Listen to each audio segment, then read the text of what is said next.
فخر پاکستان پر انعامات کی بارش۔ وزیر اعلیٰ پنجاب مریم نواز کا اولمپئن ارشد ندیم کے لیے 10 کروڑ روپے انعام کا اعلان۔ ارشد ندیم کے نام سے منسوب آبائی شہر میاں چنو میں اسپورٹس سٹی بھی بنائی جائے گی۔ کہا خود پر یقین ہو تو کامیابی یقینی ہو جاتی ہے۔ نیا اولمپکس ریکارڈ بنانا لگن کا ثبوت ہے۔ گورنر سندھ اور پنجاب کا بھی 20-20 لاکھ روپے انعام کا اعلان۔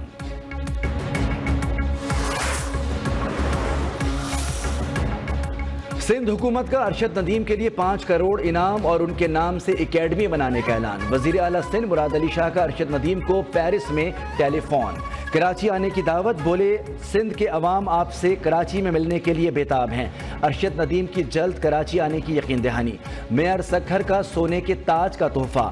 سکھر میں اسپورٹس اسٹیڈیم کو ارشد ندیم کے نام سے منسوب کر دیا۔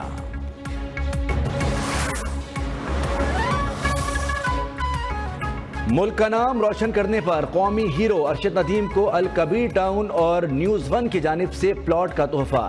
چیئرمین الکبیر گروپ چودھری اورنگزیب کی ارشد ندیم کو مبارکباد۔ کہا ناکامی سہولیات کے باوجود اولمپکس کی تاریخ میں انفرادی طور پر پاکستان کے لیے گولڈ میڈل جیت کر آپ نے پوری قوم کا سر فخر سے بلند کر دیا۔ ارشد ندیم نے ثابت کر دیا کہ پاکستانی کسی سے پیچھے نہیں۔ قومی کرکٹرز کا ارشد ندیم کو خراج تحسین۔ قومی سپر اسٹار کی واپسی پر شایان شان استقبال کی بھی تیاریاں۔ ارشد ندیم کل پاکستان کے لیے اڑان بھریں گے۔ براستہ دبئی 11 اگست کی رات پاکستان پہنچیں گے۔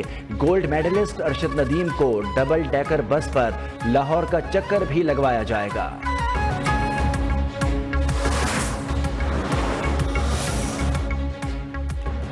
وزیر اعظم شہباز شریف کا دورہ کراچی ایکسپو سینٹر میں دوسری بین الاقوامی فوڈ اینڈ ایگریکلچر نمائش کا افتتاح۔ کہا پاکستان زرعی اجناس کی $3 ارب کی ایکسپورٹ کر رہا ہے۔ وفاق صوبوں کو مل کر زرعی پیداوار بڑھانا ہوگی۔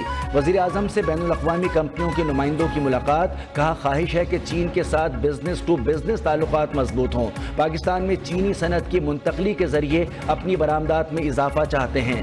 ترک سرمایہ کاروں کے وفد سے گفتگو میں بولے ترکیہ اور پاکستان کے عوام کے درمیان مثالی برادرانہ تعلقات ہیں جو صدیوں پر محیط ہیں۔ حکومت دونوں ممالک کے درمیان تجارتی تعلقات کے فروغ کی خواہاں ہے۔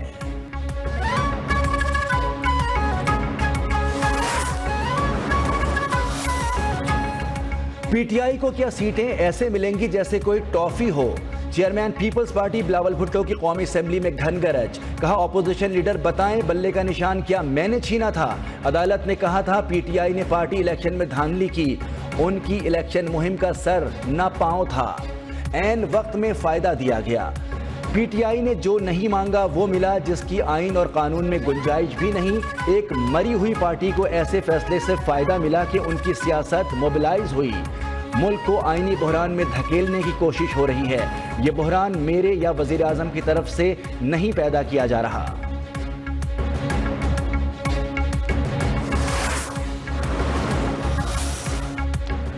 مسجد نبوی کے امام صالح بن محمد البدیر کی پارلیمنٹ ہاؤس آمد۔ قومی اسمبلی اجلاس کا آغاز معزز مہمان کی تلاوت سے ہوا۔ معزز مہمانوں کی موجودگی کے باوجود ایوان میں سیاسی ماحول گرم۔ Chairman People's Party Bilawal Bhutto opposition پر برہم، تنقید کے نشتر چلا دیے۔ اپوزیشن ارکان کا بھی جوابی وار۔ ایوان کا ماحول خراب ہونے پر سربراہ جے یو آئی مولانا فضل الرحمان کو سعودی مہمانوں سے معذرت کرنا پڑی۔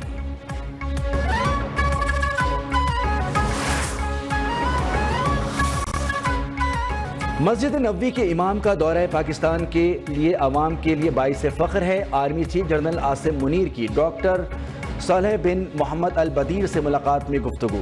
جی ایچ کیو میں معزز مہمان کا خیر مقدم۔ آئی ایس پی آر کے مطابق ڈاکٹر صالح بن محمد البدیر نے پاکستان کو مسلم دنیا میں اہم مقام کا حامل قرار دیا۔ کہا پاکستان خطے میں امن استحکام کے لیے اہم کردار ادا کر رہا ہے۔ وزیر اعلیٰ سندھ سیلاب متاثرین کے مکانات کی تعمیر کے لیے پرعزم۔ وزیر اعظم شہباز شریف سے ملاقات میں عوامی ریلیف کے اقدامات پر بات چیت۔ مختلف ترقیاتی منصوبوں بشمول بجلی، گیس اور دیگر مسائل پر تبادلہ خیال۔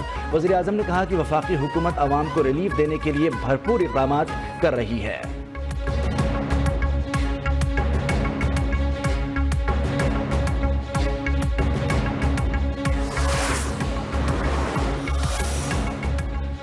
کھایا پیا کچھ نہیں، گلاس توڑا 12 آنے۔ جماعت اسلامی کے 14 روزہ دھرنے میں ہاتھ کچھ نہ آیا۔ بجلی کے نرخ کم ہوئے، نہ ہی تنخواہ دار طبقے کو ریلیف فراہم کرنے کا وعدہ پورا ہو سکا۔ گرمیاں ختم ہونے پر بجلی کے بلوں میں کمی بھی متوقع۔ موجودہ صورتحال پر سیاسی پنڈتوں نے بھی چیمہ گوئیاں شروع کر دیں۔ کسی نے اسے حکومت کی بہترین حکمت عملی قرار دیا تو کسی نے جماعت اسلامی کے دھرنے سے جان چھڑانے کی کوشش۔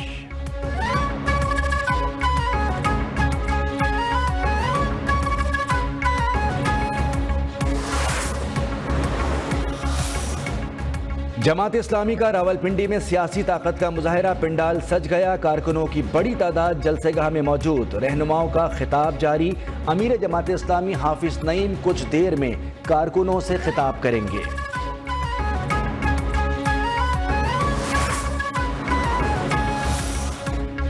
عوام کو آنے والے دنوں میں خوشخبری ملے گی، بجلی قیمتوں میں اضافہ نہیں کیا گیا۔ وفاقی وزیر توانائی اویس لغاری نے واضح کر دیا، کہا کہ تمام آئی پی پیز کا جائزہ لے رہے ہیں، توانائی شعبے کے مسائل حل کریں گے۔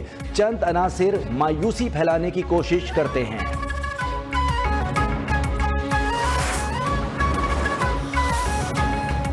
سپریم کورٹ میں مرگلہ نیشنل پارک میں کمرشل سرگرمیوں سے متعلق کیس کی سماعت۔ چیف جسٹس پاکستان قاضی فائز عیسیٰ کا سیکریٹری کابینہ کامران علی افضل پر برہمی کا اظہار۔